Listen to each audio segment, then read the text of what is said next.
ನಮಸ್ಕಾರ ವಿದ್ಯಾರ್ಥಿಗಳೇ, ನಾನು ಸುಭಾಷಿಶ್. ಇಂದಿನ ತರಗತಿಯಲ್ಲಿ ನಾವು ಲಂಬರೇಖೆಯ ಬಗ್ಗೆ ಕಲಿತಿದ್ದೇವೆ. ಚಿತ್ರ ಗಮನಿಸಿ.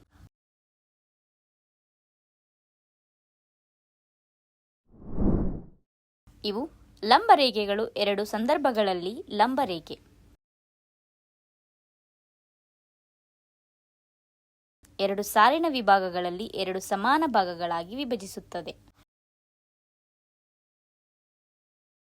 ಈ ರೇಖೆಯನ್ನು ರೇಖೆಯ ವಿಭಾಗದ ಲಂಬ ದ್ವಿಭಾಜಕ ಎಂದು ಕರೆಯಲಾಗುತ್ತದೆ.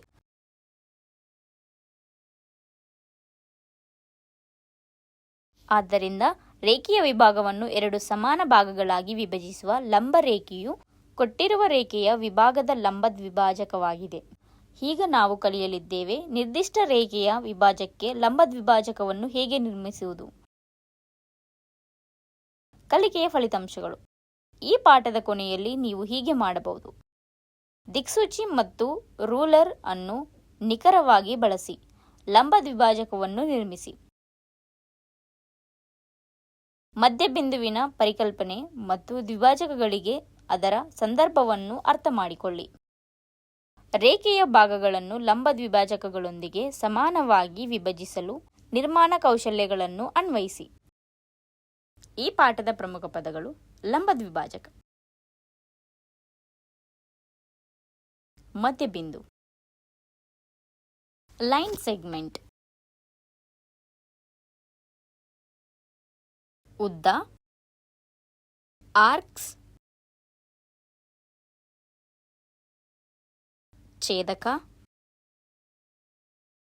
ಅಗಲ, ಸರಳ ರೇಖೆ. ಉದಾಹರಣೆ: AB = 6 ಸೆಂಟಿಮೀಟರ್ ರೇಖೆಯ ವಿಭಾಗದ ಲಂಬ ದ್ವಿಭಾಜಕವನ್ನು ವಿಸ್ತರಿಸಿ. ಹಂತ 1. ನೇರ ರೇಖೆಯನ್ನು ಅಳೆಯುವ ಮೂಲಕ ಪ್ರಾರಂಭಿಸಿ. A ಮತ್ತು B ಎಂಬ ಎರಡು ವಿಭಿನ್ನ ಬಿಂದುಗಳನ್ನು ರೇಖೆಯ ಮೇಲೆ ಗುರುತಿಸಿ. AB ಉದ್ದವು ನಿಖರವಾಗಿ 6 ಸೆಂಟಿಮೀಟರ್ ಎಂದು ಖಚಿತಪಡಿಸಿಕೊಳ್ಳಿ. ಉದ್ದವನ್ನು ನಿಖರವಾಗಿ ಅಳೆಯಲು ಮತ್ತು ಗುರುತಿಸಲು ನೀವು ಆಡಳಿತಗಾರರನ್ನು ಬಳಸಬಹುದು.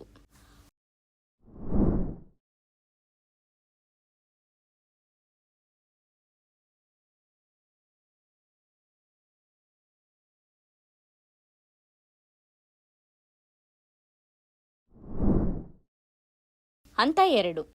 ದಿಕ್ಸೂಚಿಯನ್ನು ಬಳಸಿ. ಸೂಜಿಯನ್ನು A ಬಿಂದುವಿನಲ್ಲಿ ಇರಿಸಿ ಮತ್ತು ದಿಕ್ಸೂಚಿ ಅಗಲವನ್ನು ABಯು ಅರ್ಧಕ್ಕಿಂತ ಹೆಚ್ಚು ಉದ್ದವನ್ನು ಹೊಂದಿಸಿ. ಈ ಸಂದರ್ಭದಲ್ಲಿ 3 ಸೆಂಟಿಮೀಟರ್ಗಿಂತ ಹೆಚ್ಚು.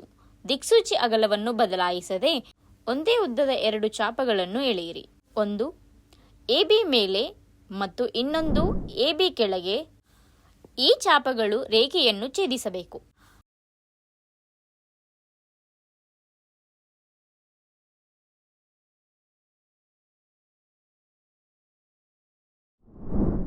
ಹಂತ 3.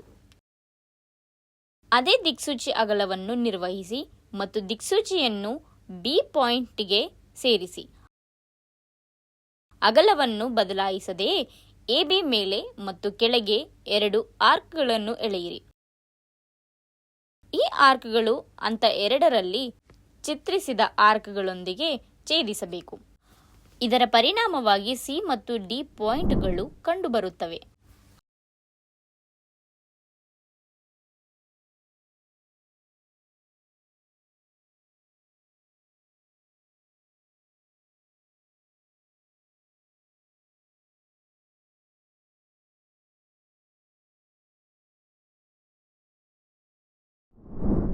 ಹಂತ 4.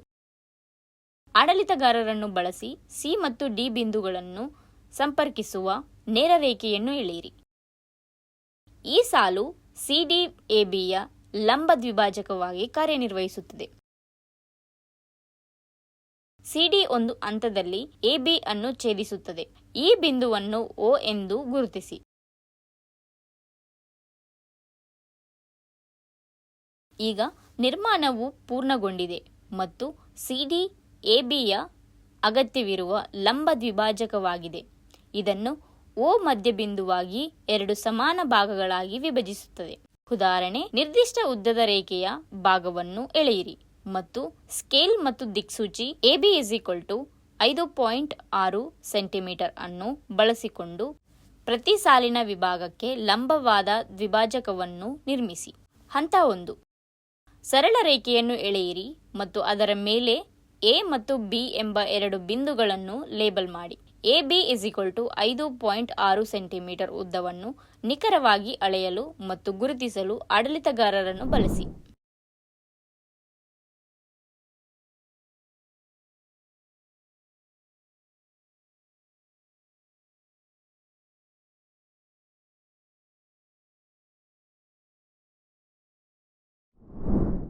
ಹಂತ 2. ದಿಕ್ಸೂಚಿ ತೆಗೆದುಕೊಂಡು ಸೂಜಿಯನ್ನು A ಬಿಂದುವಿನಲ್ಲಿ ಇರಿಸಿ. ದಿಕ್ಸೂಚಿ ಅಗಲವನ್ನು AB ಉದ್ದದ ಅರ್ಧಕ್ಕಿಂತ ಹೆಚ್ಚು ಹೊಂದಿಸಿ. ಈ ಸಂದರ್ಭದಲ್ಲಿ 2.8 ಸೆಂಟಿಮೀಟರ್ಗಿಂತ ಹೆಚ್ಚು ದಿಕ್ಸೂಚಿ ಅಗಲವನ್ನು ಬದಲಾಯಿಸದೆ AB ಗಿಂತ ಮೇಲಿರುವ ಚಾಪವನ್ನು ಮತ್ತು AB ಯ ಕೆಳಗೆ ಇನ್ನೊಂದು ಚಾಪವನ್ನು ಎಳೆಯಿರಿ. ಈ ಕಮಾನುಗಳು AB ರೇಖೆಯನ್ನು ಛೇದಿಸಬೇಕು.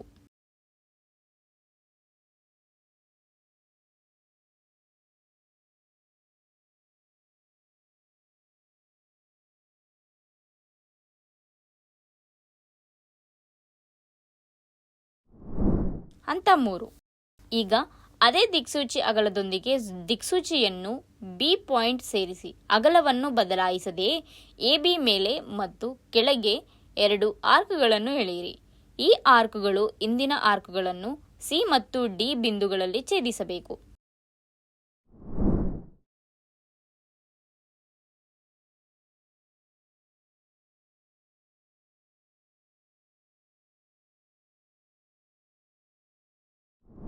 ಹಂತ 4. C ಮತ್ತು D ಬಿಂದುಗಳನ್ನು ಸಂಪರ್ಕಿಸುವ ನೇರ ರೇಖೆಯನ್ನು ಸೆಳೆಯಲು ಆಡಳಿತಗಾರರನ್ನು ಬಳಸಿ. ಈ ರೇಖೆ CD-AB ಯ ಲಂಬ ದ್ವಿಭಾಜಕವಾಗಿದೆ. CD-AB ಅನ್ನು ಒಂದು ಹಂತದಲ್ಲಿ ಛೇದಿಸುತ್ತದೆ ಮತ್ತು ಈ ಛೇದದ ಬಿಂದುವನ್ನು 0 ಎಂದು ಗುರುತಿಸಿ.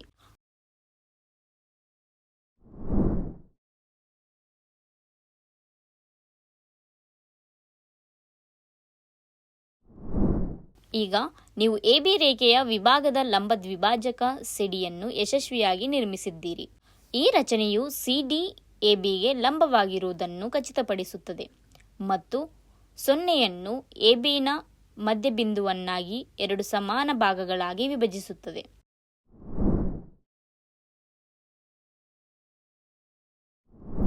ಉದಾಹರಣೆ, ಒಂದು ನಿರ್ದಿಷ್ಟ ಉದ್ದದ ರೇಖೆಯ ಭಾಗವನ್ನು ಎಳೆಯಿರಿ ಮತ್ತು ಸ್ಕೇಲ್ ಮತ್ತು ದಿಕ್ಸೂಚಿ AB 10.4 ಸೆಂಟಿಮೀಟರ್ ಬಳಸಿ ಪ್ರತಿ ಸಾಲಿನ ವಿಭಾಗಕ್ಕೆ ಲಂಬವಾದ ದ್ವಿಭಾಜಕವನ್ನು ನಿರ್ಮಿಸಿ.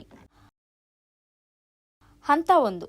ಸರಳ ರೇಖೆಯನ್ನು ಎಳೆಯುವ ಮೂಲಕ ಪ್ರಾರಂಭಿಸಿ. ಅದರ ಮೇಲೆ A ಮತ್ತು B ಎಂಬ ಎರಡು ಬಿಂದುಗಳನ್ನು ಗುರುತಿಸಿ. ABಯ ಉದ್ದವು 104 ಸೆಂಟಿಮೀಟರ್ ಎಂದು ಖಚಿತಪಡಿಸಿಕೊಳ್ಳಿ. ಈ ಉದ್ದವನ್ನು ನಿಖರವಾಗಿ ಅಳೆಯಲು ಮತ್ತು ಗುರುತಿಸಲು ಆಡಳಿತಗಾರರನ್ನು ಬಳಸಿ.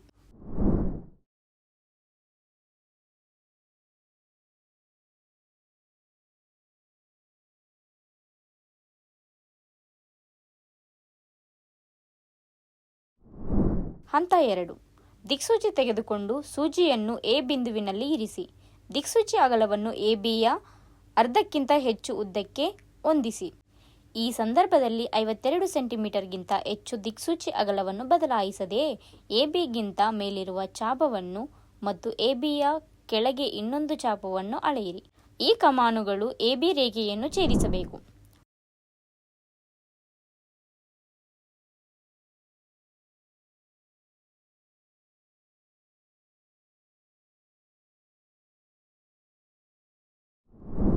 ಹಂತ 3. ಈಗ ಅದೇ ದಿಕ್ಸೂಚಿ ಅಗಲದೊಂದಿಗೆ ದಿಕ್ಸೂಚಿಯನ್ನು B ಪಾಯಿಂಟ್ಗೆ ಸೇರಿಸಿ. ಅಗಲವನ್ನು ಬದಲಾಯಿಸದೆಯೇ AB ಮೇಲೆ ಮತ್ತು ಕೆಳಗೆ ಎರಡು ಆರ್ಕ್ಗಳನ್ನು ಎಳೆಯಿರಿ. ಈ ಆರ್ಕ್ಗಳು ಹಿಂದಿನ ಆರ್ಕ್ಗಳನ್ನು C ಮತ್ತು D ಬಿಂದುಗಳಲ್ಲಿ ಛೇದಿಸಬೇಕು.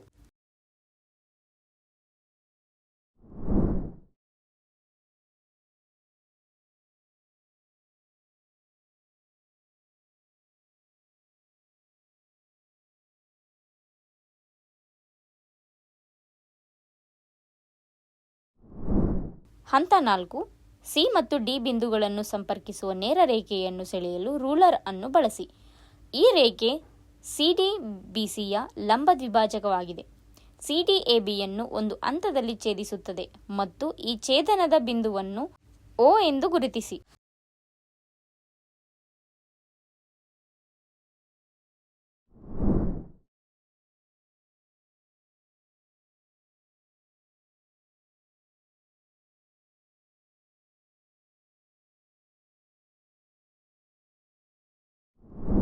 ಈಗ ನೀವು AB ರೇಖೆಯ ವಿಭಾಗದ ಲಂಬ ದ್ವಿಭಾಜಕ CDಯನ್ನು ಯಶಸ್ವಿಯಾಗಿ ನಿರ್ಮಿಸಿದ್ದೀರಿ.